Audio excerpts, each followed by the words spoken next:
Now, Sports Talk with Broads. Here's Hunter Brody.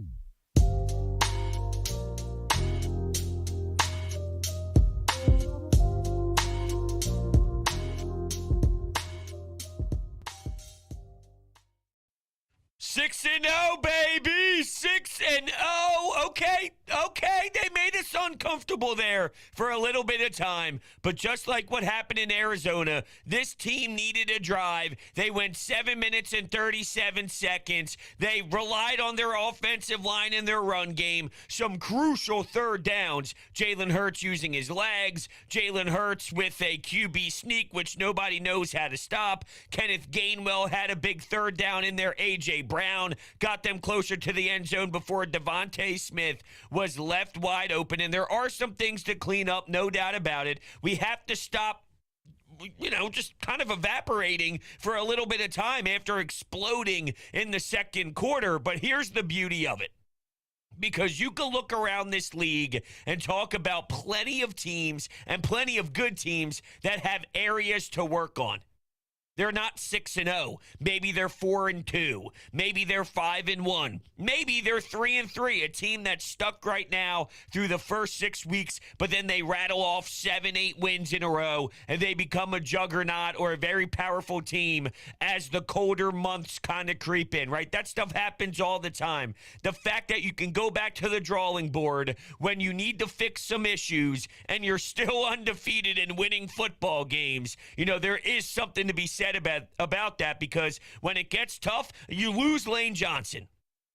And it got ugly there with Jack Driscoll. You lose C.J. Gardner-Johnson, who already had a pick on the day, and that looked rough, did it not? That looked really bad as he's going to the sidelines, and he could barely even hold his arm up. It looked like he was holding his wrist, but he still fights back for the fellas. He returns, and not only does he return, which, let's be honest, there's probably some guys that might chalk it up and go to the whole, hey, I'm banged up. I already kind of had my good day at the office. I'll call it quits. He goes back out there and then comes up large with the second interception of the day, which was beautiful. And you saw Brandon Graham out there getting to the quarterback. Things were awesome. But you go back to like C.J. Gardner-Johnson, you get the acquisition super late, and now you're throwing him into a position that he hasn't played. It's like, safety. It's not what he was playing. He was playing in the slot. You didn't know how it would work out. And my man has how many interceptions over the last couple of games? It's outrageous what he provides for this team. So, I get it. There's things that are making us sweat. It shouldn't happen. You go up 20-0. There should never be a time where it's a 3-point game the way that it was. Dallas fans are hysterical, though, because they are convincing themselves that they were right there. Yeah, you and everybody else. How come every team is struggling to punch the Eagles back and actually win? You're not as close as you think you are. Don't say that, all you have to do is change to Dak Prescott and that game is automatically a Dallas Cowboys win because look how close it was at one point with Cooper Rush. Shut up. The whole game changes. Everything changes when that's the case. You have no idea what Dak Prescott is, let's be honest, this season. But it is hysterical to me hearing them come up with all these scenarios. Well, all we did was we took too many penalties. Do we have to date back to last year? And I know every year is different for each team, but if you want to bring up all you have to do is clean up some penalties, okay, simple fix. Okay, that's easy? Okay, ask Mike McCarthy how easy that was in the past. Diggs is throwing his helmet. Hell, you got lucky for that stupid block in the block in the back that they picked up the flag. In what world did you watch that happen? Actually huddled together, and then somehow, some way, the end result was we're going to pick that flag up. Now, the Eagles took advantage of some calls. This is the NFL. It goes both ways. But still, you talk about those drives. Bad tackling by the Eagles defense. Really awful. I don't get how it gets that sloppy. I'll go back to it, and I want to ask someone who studies the tape a little bit deeper. Maybe I could ask some people who are with Inside the Birds, Jeff Mosher. They talk to Greg Cosell all the time, and they do some tape breakdown. But I remember speaking to Dave Zungaro, and I've mentioned this to you guys a bunch of times, but he did say earlier in the season that there were times where he thought that the missed tackles and the poor tackling was somewhat reflecting Jonathan Gannon and the way that he has some of these players lined up, which would be putting them in a bad position while, you look at maybe how the other team is getting a head start, full speed. It's like you're asking these guys in an open field because of soft coverage to come up and try and make a tackle. It's obvious the other team is in a better position to do it. So maybe some of these angles and the way that he's playing it is somewhat relating to these issues that we're seeing with the poor tackling. I definitely want to get some more information on that, but knowing that was brought up in the past by someone who covers the team for NBC Sports Philadelphia, maybe there is some truth to it. Maybe not. Maybe it's just that they're bad at their job and they're not wrapping guys up as strong as they should, and it's just their error. I mean, that's very possible. Maybe it's a correlation of both. It's a little bit of both in there. Definitely some question marks there, but still, once again, 6-0. What stinks, though, is when you got some of those turnovers, you settled for field goals. It would have been lovely if you could tack on and score the touchdown and, really make them hurt. So instead of when they went up 14-0, you score, make it 21-0, it's a big difference. Even if you kick that field goal, let's say you get one touchdown, one field goal. Instead of 20-0, it would be, what would that be, 24-0? What really hurt you, though, was the return right before half. That's unacceptable. Did you fall asleep? Did you think it was all over? There's still time left on the clock. It's not over until your ass is back in that locker room, and then you're assessing your second half adjustments, which we do need to acknowledge that there has to be a sharper, quicker adjustment here. It is a young coaching staff, and we talked about that when Howie Roseman and Jeffrey Lurie made the change from Doug Peterson to Jim Schwartz, that there wasn't a lot of veteran presence here. So we do also need to understand that we're kind of walking through those growing pains while being 6-0, which is not an easy thing to do. So we're just kind of looking at it all, right? We're covering everything here. But it does seem at times, you saw it, the Dallas Cowboys today, they made their adjustments. And when Lane Johnson goes down, I mean, at some point, you kind of, it's hard. It's hard. Jack Driscoll is what he is. But it seemed like when they went back to relying on their run game, Miles Sanders, Kenneth Gainwell, I thought they used a good mix of the entire run game. Boston Scott during that crucial drive. I loved their early drive, too. 15 plays, 80 yards, 7 minutes and 36 seconds, tick off the clock, and they go up 7-0. Miles Sanders punches it in. I thought he had another really good game. This bye week is extremely important, though, because you can get some bodies back. They tried asking C.J. Gardner-Johnson what was up with his injury, and he just kept saying, I'm a warrior. Don't worry about it. I'll be out there. So we didn't get any more knowledge on what exactly it was, and I was stunned when I saw him back on the field. But at one point, Landon Dickerson left. We already know about his issues, whether it's ankle, whether it's both knees with ACL injuries. I mean, he's been through a lot of issues there physically. Lane Johnson in the concussion protocols. I hope and pray that he's doing all right. So the bye week is coming at a good time for this team to bolster back up. Well, let's be honest. After a couple weeks, and just because the nature of the sport is brutal and it does take a toll on your body, from there, you're going to have to kind of makeshift it when guys do miss time, when things do get a bit ugly, where you miss one of your key stars. Who's going to step up?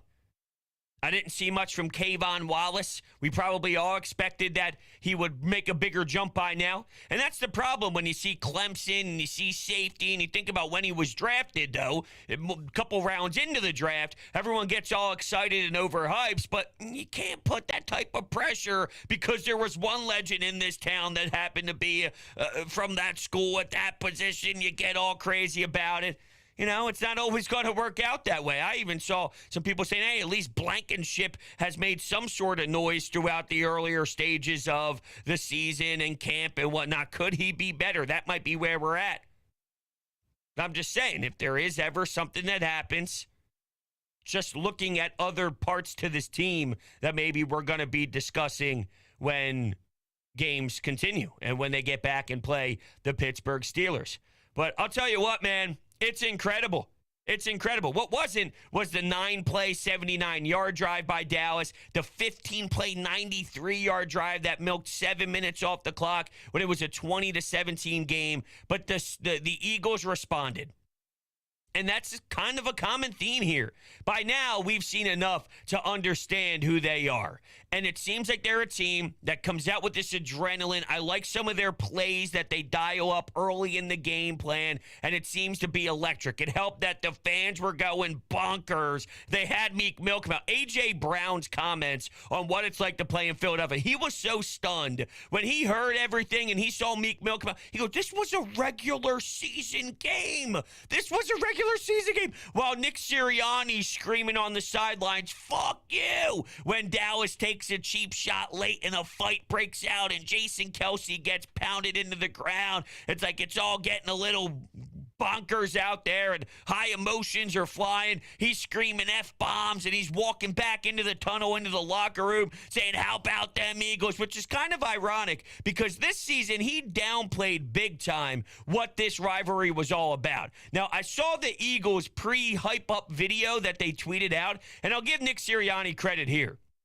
And he's lucky that a lot of our viewing went towards the Phillies this week because they kind of got off the hook with the approach as a team. Not that it was a bad approach, but because it was hypocritical from last season, it would, of course, spark some sort of conversation throughout the city.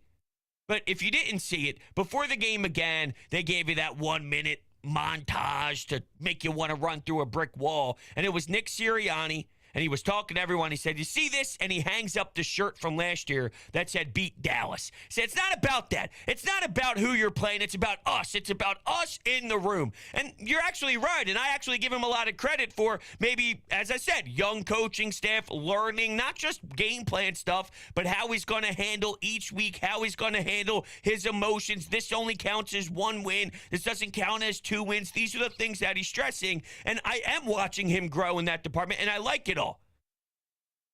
But he lets those outbursts happen when he's on the sidelines and when he's walking in the tunnel because deep down, he can try and downplay it as much as possible. But he knows what this means to us.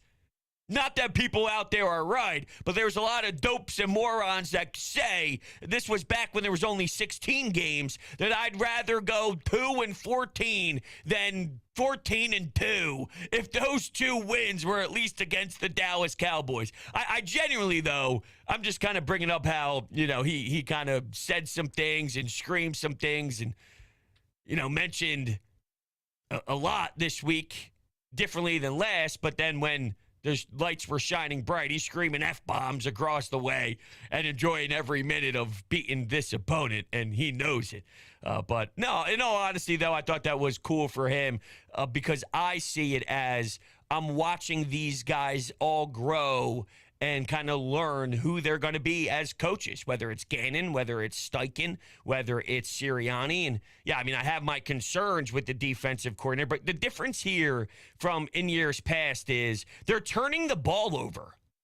They're giving the offense short field. These second quarters, you talk about field position. You talk about flipping the field, and there's a totally different beast involved when that's the case. You're putting the opposing team's defense on their heels. The stat about the Dallas Cowboys not allowing 20 points. You look at the first half. You look at how much more the Eagles had the ball. What happened, though, when it got sour, hitting the tight end, the run game got going, some play action off the run game. And it was nothing but chunk yards and getting some yards and second. And, at times, what was the stat here, actually? I saw this stat, and this is courtesy of Martin Frank. Oh, no, sorry. That was in the second half. They were at one point outgained 172-6. This is Bo Wolf. Eagles defense had the Cowboys in 2nd and 9 or longer 4 times on that drive. Pretty ugly stuff to let them go 93 yards for a touchdown. But it was just the way they were moving the ball. And it can't happen. It was unacceptable. But they get the turnover. Brandon Graham hits the quarterback. The ball goes up in the air. You actually get a pick. Stop me if you heard that before. Although it wasn't a pick in the Super Bowl, but you get my point. BG steps up.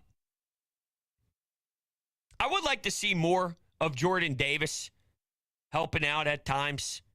I'm not fully sold on the usage rate of him just yet. And there were a ton of questions about his usage rate in college. But you also have to remember that a school like Georgia, they just churn first-round draft picks out the ass, if we're being honest, right? So it wasn't as if the only reason why Jordan Davis wasn't playing was just because whether you want to talk about weight and his size or this and that, there's other guys that they got to constantly use, too, that go to Georgia because they're powerhouses at the same time, and that's why they go win a damn national championship. So that played a role, too. They envision having first-round talent all throughout the board and those guys playing on the line, too. It's just how it rolls.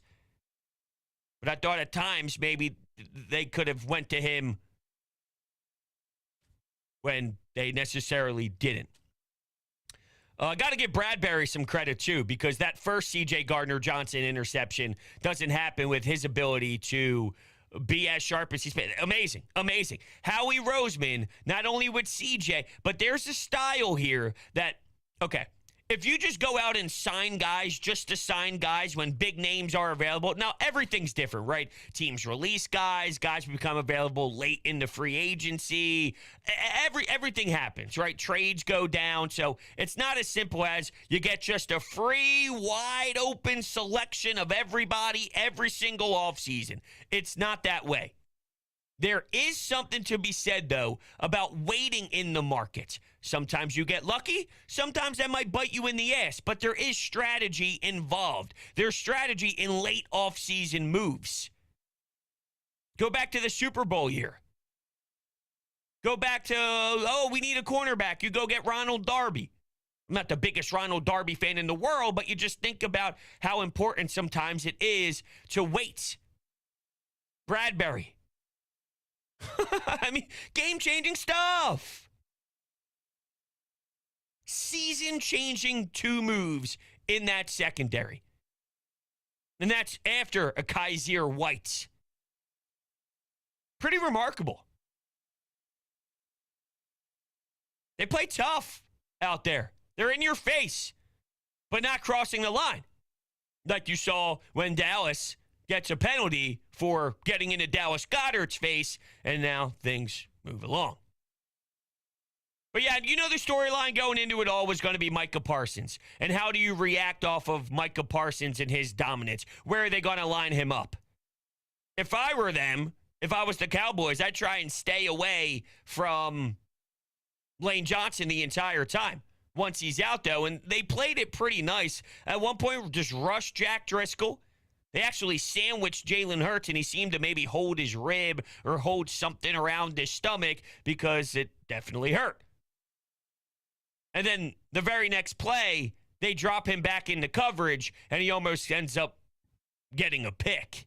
But he's so damn versatile. I thought, though, you saw whether they were running similar plays. A.J. Brown gets the ball, but reacting to what Micah Parsons was doing instead of trying to stop Micah Parsons. Almost a read and react. Take advantage of what you see instead of coming up with some masterful game plan that just stops him. Because I hate to break it to you, it's kind of impossible to do that. He's one of those game changers where you do that, you're probably going to fail. We've seen the Eagles do this in the past with someone named Von Miller, and it worked out. Sometimes that's how it has to be. And I thought for a majority of the game, the Eagles did that very well. When you lose Lane Johnson, we don't even talk about Lane Johnson. We don't even talk about Lane Johnson. This was the smack in the face. This was the reality check of his dominance. The dude just doesn't allow pressure. The guy just doesn't allow sacks. It's not even in his game at all. Doesn't make sense. You know what else doesn't make sense? McCarthy going for it, 4th and inches, and decides to throw the ball with Cooper Rush. What an idiot. Why would you ever do that? Dumb. Results in a 17-0. lead at that point. And remember, all these Dallas fans are saying the only thing that needs to change is a quarterback because we were that close. Oh, really? So not only have I seen this organization penalized very heavily in the past, but nothing with the head coach? This head coach is a genius? And don't sell me Kellen Moore. I don't hate Kellen Moore. I think he's got a creative mind. But you become your head coach's personality. McCarthy's a joke. So that doesn't just go away. That's a part of it. You weren't really that close. Cute couple of drives. 2 drives that I really note. One was 79 yards, one was 93 yards. That's going to happen over a longevity of a football game. You weren't really that close. So let's not lie to yourselves. All right. I can't wait to hear reactions. Let's do it. Well, Dallas still sucks. So yeah, we're 6-0. We got a little rocky in the third quarter. I saw a lot of things that I didn't love, specifically from the defensive coordinator who's had these issues for a bit now, and wasn't pretty, but we managed to get the win and on to the bye week and then on to the Steelers. One more thing, Mike McCarthy is an absolute joke of a coach. That sequence where I thought that they had that first down, but they didn't, and they ran whatever the hell they did on that play. But yeah, good win next week. Excellent point. Excellent point. You're right. They even had the first down, and they didn't challenge it, which factored into the nonsense and the baloney of McCarthy. Every game, you could point out where he's just a dope. Every game, you could point out where he's just a moron. Come on. Don't tell me that he won a Super Bowl in Green Bay, and he's some wild man that knows the game of football. The guy is bad. The guy you should not believe in. Costed them. 4th and inches. Let's throw it with Cooper Rush. Something that irks me, though, speaking of bad play calling and bad decision making, going for 2. This team is unbelievable at quarterback sneaking. If you're going to go for 2, I don't understand why we are in shotgun, and that was the play that you're going with. I actually thought that was abysmal.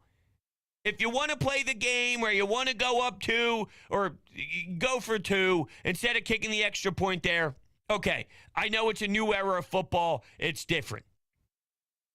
I can live and die with something else. I would live and die with a Jalen Hurts quarterback sneak. You could expect it all you want, but you're not going to stop it. You watch Dallas try to jump over the line of scrimmage. Nope. You could win with your trenches, even with the Lane Johnson out, even with certain pieces. Go get a damn yard. And if you fail, fine. If there is going to be that under 1% where it doesn't happen, okay. I'll live with it because I know how many times it does work. But out of the shotgun, a bit bizarre. Come on, Nicholas and Shane. We need to do better. Need to do better. All right, bros. Minute 20 left. Barring a miracle, we won this thing. And, wow. I think that my 2 biggest takeaways are that we have something right now that we haven't had in a long time, and that's a defense that takes the ball away, number 1. Hope that Chauncey Gardner's okay. And number 2, the coaching aspect. I didn't think I'd say that, but the huge, that end of the first quarter, where we were able to get them off sides, just that coaching piece, and seeing them pop off on the sidelines would have happened. Like, yeah, I'm really out coaching you right now. It's huge. I'm surprised, that the Cowboys, they definitely came up and played up for this game, and I was kind of surprised that as many Cowboys fans were really in our face, thinking that they had a chance to speak with Cooper Rush. But hey, they played a decent game. Defense did their job, and that's another great one to take away. I can't wait to see him next time, and hopefully they have Dak. Crucial play on that 4th down to get them outside. Mailata's doing the pad on the helmet, and you're right. Nick Sirianni was going nuts on the sidelines there. Very important third down plays, by the way, on that drive. And that drive was the one where they went up 7-0 on the 15-play, 80-yard, 7-minute and 30-second drive. First off, to hit Stoll for a 20-yard gain with Jalen Hurts, important. 3rd and 5. They had Pascal in motion. I thought they were maybe trying to get too cute because I saw them hand it off, but they knew they were going to go for it on 4th down. It was 4th and 3. They hit A.J. Brown for the first down. 3rd and 12. They get underneath to A.J. Brown. It was 4th and 4. Dallas jumps offside, and then 1st and goal. After that, they get the 15-play thing all completed. But, yeah, 4th down. They also had the 4th and 3 before that 4th and 4 where Dallas jumped off sides. So very important details. When they went up 14-0, though, that place was going crazy. Even after the game. How about after the game, they hit us with a bit of Phillies win song music? And seeing the Phillies hats, the Phillies jerseys in the stands, I'm not the only one talking about this. And honestly, it's been a fun week. But to put the cherry on top, where the Flyers are winning, the Phillies are in the NLCS. Tuesday, we have a Sixers game on national television with the NLCS starting. The Eagles are heading into the bye undefeated. It's almost as if too much is going on, where it's an overload of joy, and I can't really embrace it all. There's so much happening, and I want to just settle down because you don't want to let this slip and you want to soak in it. Soak. I don't know what that word was. Soak. I want to soak in it. But everything's moving so quickly. And it's the next game, and it's the next team, and it's the next one, and it's the next one. It's just happening so fast. I'm doing everything in my power to just put a smile on my face and embrace it all. It's hard, though, because it's a lot of fun, and I want more. This is when we become greedy. You never just want to be satisfied, especially when you're winning in sports. Who the hell is ever satisfied until you're holding or hoisting the respected trophy? So, of course, damn it, I'm greedy. Sorry for being human. We'll take our last one here. Great fucking win. Holy shit. I think I lost 10 years of my life just watching this damn thing.